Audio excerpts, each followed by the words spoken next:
We've been told a lot of things by our regulatory bodies over the years about how to handle what comes up in our treatment rooms. And some of that guidance has been genuinely helpful.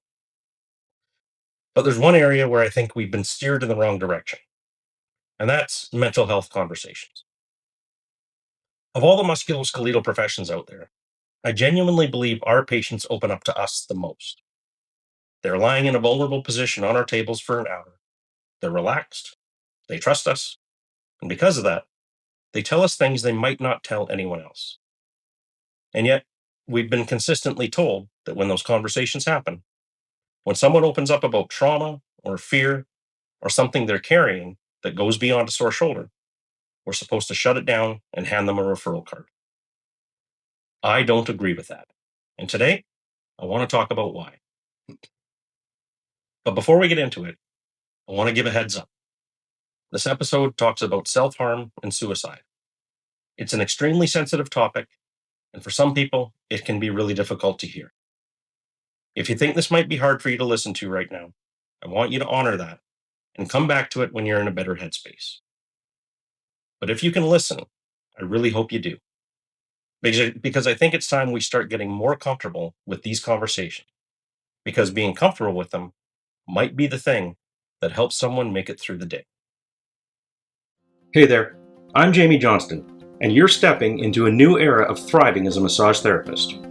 We're embracing who you are, pursuing what you love, and confidently shaping your practice. We'll challenge industry norms, spark change, and discuss what truly matters. Things like mental health, evidence-based practice, and some topics we've long avoided. Let's create better outcomes for our patients and happier, more fulfilling practices together. Welcome to the New Generation Massage Therapist Podcast. June is Men's Mental Health Month, and that felt like the right reason to finally do this episode. So I'm going to start with my own story. I'm in what I would call the unenviable position of having known 12 people who have died by suicide. I think most people know maybe one or two, if any. But for me, it's been a recurring part of my life since I was a kid. And here's something I've never actually said out loud before. Of those 12 people, every single one of them was a man. I don't think that's a coincidence. Men are statistically at significantly higher risk for suicide. And I think a big part of that comes down to the same thing that I experienced as a teenager. We don't talk about it. We're not supposed to. We're supposed to just push and get through. And that silence costs lives. My first exposure to this was when I was around 7 or 8 years old. A man in our church took his own life. Now, I don't remember his name, but I remember the funeral. And I remember being genuinely confused. Not sad in the way that I understood sadness yet, just confused. Why would someone do that? Then came 1988. I was 12, turning 13 that summer. And that year, our family went through something I can only describe as a perfect storm of tragedy. My one grandfather had a stroke. I had a cousin in his late teens that was diagnosed with cancer. And then an aunt and uncle that were killed in a car accident while their two kids were traveling in the car behind them with another aunt and watched it happen. My other grandfather, who was my absolute hero, died of a heart attack. And my mom's brother, well, he took his own life. All of that in 1 year. At 13, I didn't have the language or the framework to process any of it. But the other losses, the accident, the health conditions, they made a certain kind of sense even then. But suicide didn't. It just left a question mark that stayed with me for a long time. As the years went by, that question mark kept showing up. Workmates, men who mentored me when I started volunteering as a firefighter, friends who were first responders, my best friend's dad, eventually my brother.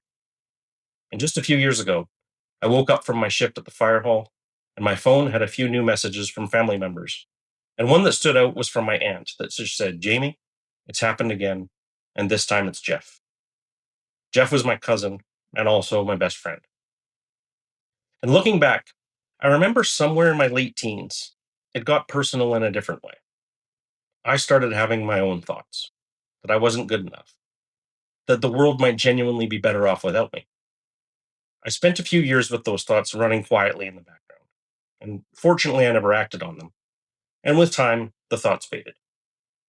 But I never forgot what they felt like. And looking back now, I can see there were threads running through my family that I didn't understand then. My mom dealt with depression for her whole life, and there was times that she opened up to me about where she had planned out things to do this herself. Research does show that there can be a genetic component to some mental health condition. And when I look at her brother, my cousin, it starts to make a certain kind of sense, even if it never stops being painful. So, what have I taken from all this? I want to be upfront. What I'm about to share is personal. It's not research, it's not clinical advice. So, take from it what resonates and leave what doesn't.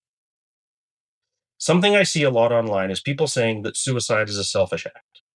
And I understand that completely. When you're the person left behind, you're devastated, you're angry, and you're hurting. So, that reaction is completely valid. But when I think back to that teenager with those thoughts, I wasn't thinking about doing something selfish. I genuinely believed I'd be doing everyone a favor, that they'd be lighter without me, that I was the problem, not the solution. So when I think about the people I've lost, I don't see selfishness. I see people who ran out of options or who couldn't see the options that were there. People who thought they were making things easier for the people they loved. Now, that's just my interpretation. If you've been through this and you see it differently, I'm not here to tell you you're wrong. But what I will say with absolute certainty is this: it is preventable. We live in a time now where mental health is more visible, more talked about, and more understood than it was back in 1988. When I was 13, there was no conversations at school, no commercials, no literature, nothing. So fortunately, we are making progress. But there's still hesitancy, still fear around how to have the conversation. And I think a lot of that fear in our profession specifically comes down to scope of practice. And here's what I've learned from responding to calls as a firefighter, both where someone had already died and where we arrived in time. It's better to say something than nothing every time. I've sat with people in what was probably their most frightened, most helpless moment. I didn't always know what to say, and for sure I was worried I'd say the wrong thing. But I stayed, I talked, and I listened, and they made it to the next day. And that in itself is worth something. This is a big part of why I talk about mental health on this podcast. It's why I became an instructor for psychological first aid and mental health first aid. It's why I've pushed our fire department to get trained in critical incident stress management, and why I took the assist suicide prevention training. And one of the biggest things every one of those courses has reinforced is the same: that this is preventable. And you don't have to be a mental health professional to make a difference. Now, I know what some of you are thinking, but what about my scope of practice? What if my regulatory body comes after me? Here's my honest answer: when you have the right training, that concern mostly disappears. And even without formal training, as long as you're not counseling someone, as long as you're being a human being who gives a damn about the person in front of you, I'd argue you're doing exactly what your role calls for. The framework I teach through mental health first aid comes from the Canadian Mental Health Association, and it uses the acronym ALGEE. It's designed for anyone supporting someone through a mental health challenge, not just crisis situation. The A is for approach, assess, and assist with any crisis. Now, we're already doing a version of this in our rooms every day. Patients come in stressed, overwhelmed, carrying things that have nothing to do with the tissues we're treating. How often does someone open up on your table about work stress, a relationship falling apart, feeling like they're drowning? Probably more often than we realize. The L is for listen and communicate non judgmentally. And this one, again, we're mostly already doing, but there's a shift here worth naming. In a clinical context, we're trained to move toward solutions: tissue treatment, exercise, referrals. But here, the job is different. Sometimes the most powerful thing you can do is just stay in the conversation without rushing to fix it. G is for give reassurance and information. And I think Louis Gifford said it best: reassurance is a bloody good analgesic. And that applies here too.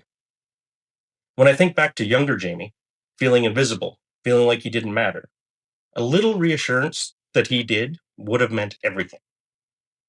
And giving information can be as simple as knowing a few good local resources, a website, a number someone can call. You don't need to have all the answers. You just need to know where to point people. E is for encourage. Encourage the person to reach out for support. Family, friends, their doctor, a counselor, or even just booking a follow up with you so that they know someone will check in. Sometimes knowing someone is paying attention is enough to get a person through the week. And S is for self care. Anytime you hold space for something this heavy, you need to put something back in your own tank. So talk to someone. Do whatever restores you. You cannot sustain this work if you're carrying it all alone. Now, here's the question I get asked most often. If I ask someone directly whether they're thinking about self harm, will it push them toward it? Well, the research says the opposite is true. Most people feel relieved when someone asks. It tells them they're not invisible, that someone noticed, that it's okay to say what's actually going on. And I've had to ask that question directly a couple times in my own life. Once with a close friend who came over when things were bad. We were talking, having a beer, and yeah, I know that's not the textbook setting, I'll admit, but I could just feel where the conversation was headed. I just looked at him and said, "Are you thinking about hurting yourself?" He said, "Yes." I said, "Well, that's not happening, right?" And then he stayed at my place for the night. And then another time, a friend was texting me, going back and forth about her relationship. On the surface, it was about a breakup, but something in the messages felt off. So I just sent her a direct message asking if she was thinking about self harm. And she replied, "No, I wouldn't do anything stupid like your brother did." Now, I wasn't offended by that response or anything, but I still didn't like how things felt in the conversation. So I called the police non emergency line, gave them her number since I didn't have her address, and asked them to do a wellness check. They did. And the next day, I got a text that said, "You got a lot of nerve sending the cops over here last night." But it did push the conversation forward, and I'm moving out of my boyfriend's today. So yeah, I've got a lot of nerve. And I would take that text over the alternate every single time. And that's really what this episode is about. It's not about turning you into a mental health professional, not asking you to do something outside your scope, just asking you to be a human being who doesn't change the subject when it matters the most. And if you want to feel genuinely equipped for these conversations, not just willing, but confident, that's exactly what the training is for. I teach both psychological first aid and mental health first aid. And these courses exist precisely so that the next time someone opens up in your treatment room, you're not frozen wondering what to say. You know what to do. If you're interested in taking one of those courses with me, the waitlist links are in the show notes. Get the training, stay in the conversation, ask the question. Just say something. Because this is preventable. And you might be exactly the right person in exactly the right moment to make the difference. Now, before I go, if you're listening to this and you've been having some of those thoughts yourself, I want to say something directly to you. You are worthwhile, you matter, and the people around you, even if it doesn't feel that way right now, would be devastated to lose you. I know what it's like to be in that headspace. I've been there. And I also know that it doesn't stay that way forever. So please reach out for help. In Canada and the US, you can call or text 988. It's the suicide crisis helpline, and someone will answer. I'll also leave a link in the show notes where you can find a helpline no matter where you are in the world. You don't have to figure this out alone.